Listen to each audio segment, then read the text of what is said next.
Kannur എഡിയമായിരുന്ന K Naveen ബാബുവിനെ അപമാനിക്കാൻ ജില്ലാ പഞ്ചായത്ത് പ്രസിഡന്റായിരുന്ന പി ദിവ്യ ആസൂത്രിത നീക്കം നടത്തിയതിന്റെ കൂടുതൽ വിവരങ്ങൾ പുറത്ത്. യാത്രയപ്പ് ചടങ്ങിൽ ആരോപണം ഉന്നയിക്കരുത് എന്ന് പി ദിവ്യയോട് ജില്ലാ കളക്ടർ പറഞ്ഞിരുന്നുവെന്നാണ് മൊഴി. യാത്രയപ്പിന് ശേഷവും വൈകിട്ട് പി ദിവ്യ കളക്ടറെ വിളിച്ചെന്നും land revenue joint commissioner A Geetha IASന്റെ റിപ്പോർട്ടിൽ പറയുന്നു. റിപ്പോർട്ട് സർക്കാർ അംഗീകരിച്ചുവെന്ന് മന്ത്രി കെ രാജനും കുറ്റക്കാർ ശിക്ഷിക്കപ്പെടണമെന്ന് CPI സംസ്ഥാന സെക്രട്ടറി ബിനോയ് വിശ്വവും പ്രതികരിച്ചു. ഇക്കാര്യങ്ങളിലൊന്നും റവന്യൂ വകുപ്പിന് അന്വേഷിക്കാൻ പറ്റില്ല. അല്ലെങ്കിൽ റവന്യൂ വകുപ്പിന്റെ ഭാഗമായി നേരത്തെ ഏതെങ്കിലും വിധത്തിലുള്ള കുറ്റങ്ങൾ അന്വേഷിച്ച് പരിചയം പോലും ഇല്ലാത്ത ഒരു ഉദ്യോഗസ്ഥയ്ക്കും അന്വേഷിക്കാൻ പറ്റില്ല. സർക്കാർ പരിശോധിക്കുക കൺക്ലൂഷനാണ്. കൺക്ലൂഷനിൽ നമ്മൾ ആവശ്യപ്പെട്ടതനുസരിച്ച് രേഖകളിലെ ഡിലേയോ അതുപോലെ തന്നെ ഉദ്യോഗസ്ഥ തലത്തിലുള്ള ഏതെങ്കിലും വീഴ്ചയോ പറ്റതായി കണ്ടിട്ടില്ല. റവന്യൂ അന്വേഷിച്ചത് ഈ പറയപ്പെടുന്ന ആകാശത്തിലുള്ള ആരോപണങ്ങളിൽ ഏതെങ്കിലും വിധത്തിൽ രേഖകൾ പരിശോധിച്ച് അതിലൊരു കുറ്റം കണ്ടിട്ടുണ്ടോ അതില്ല എന്നാണ്. ബാക്കി കാര്യങ്ങൾ പോലീസ് നിശ്ചയിക്കട്ടെ. ആ കുടുംബത്തിന് നീതി കിട്ടണം എന്നാണ് CPI നിലപാട്. ഗവൺമെൻറ്റും ആ വഴിക്കാണ് നീങ്ങുന്നത്. ഇപ്പോൾ റിപ്പോർട്ട് പോലും അതിൻ്റെ ഭാഗമായിട്ടാണ്. ആ റിപ്പോർട്ട് നൽകിയ ഉദ്യോഗസ്ഥരെ നിയോഗിച്ചത് കേരള ഗവൺമെൻറ്റാണ്.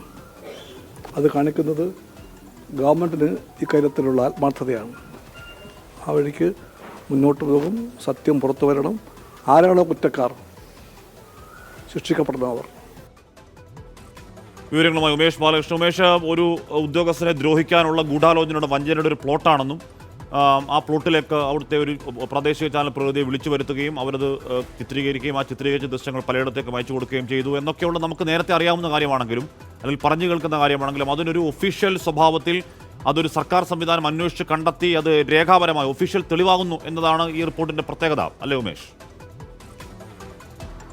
തീർച്ചയായും അത് തന്നെയാണ്. ഇത് കൃത്യമായി അതും IAS തലത്തിൽ തന്നെയുള്ള ലാൻഡ് റവന്യൂ ജോയിന്റ് കമ്മീഷണർ എന്ന ഉന്നത ഉദ്യോഗസ്ഥ തന്നെ നേരിട്ടെത്തി മൊഴി രേഖപ്പെടുത്തി ആ മൊഴിയിന്മേൽ സ്വന്തം നിലയിൽ രേഖകൾ പരിശോധിച്ചാണ് ഇത്തരമൊരു കൺക്ലൂഷനിലേക്ക് എത്തിയിരിക്കുന്നത്. പ്രധാനമായി 2 കൺക്ലൂഷനാണ്. അത് ഒന്ന്, എഡിയമായിരുന്ന നവീൻ ബാബു അഴിമതി നടത്തിയുള്ളത്, അതായത് പെട്രോൾ പമ്പ് അനുവദിക്കാൻ കൈക്കൂലി വാങ്ങുകയും അതിൽ അനാവശ്യ കാലതാമസം വരുത്തിയോ എന്നുമായിരുന്നു രേഖകൾ പരിശോധിച്ചത്. അത്തരത്തിൽ ഒരു രീതിയിലുമുള്ള അനാവശ്യ കാലതാമസം ഈ ഫയലുകൾ നീക്കത്തിൽ ഉണ്ടായിട്ടില്ല എന്ന് ലാൻഡ് റവന്യൂ ജോയിന്റ് കമ്മീഷണറുടെ റിപ്പോർട്ടിൽ കൃത്യമായി പറയുന്നു.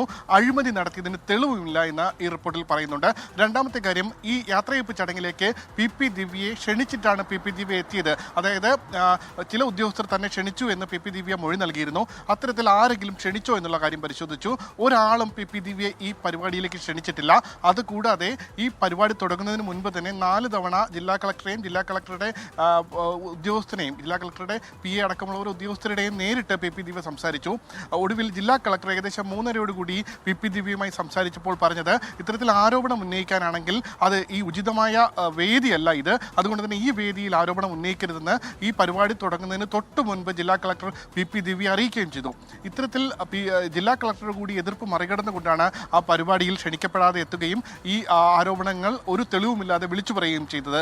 അതുകൂടാതെ ഈ ആരോപണങ്ങൾ പൊതുസമൂഹത്തിന് മുന്നിലും മറ്റ് മാധ്യമങ്ങൾക്ക് മുന്നിലും എത്തിക്കുക എന്നുള്ളത് കൃത്യമായ ഗൂഢാലോചന നടത്തിയിട്ടുണ്ട്.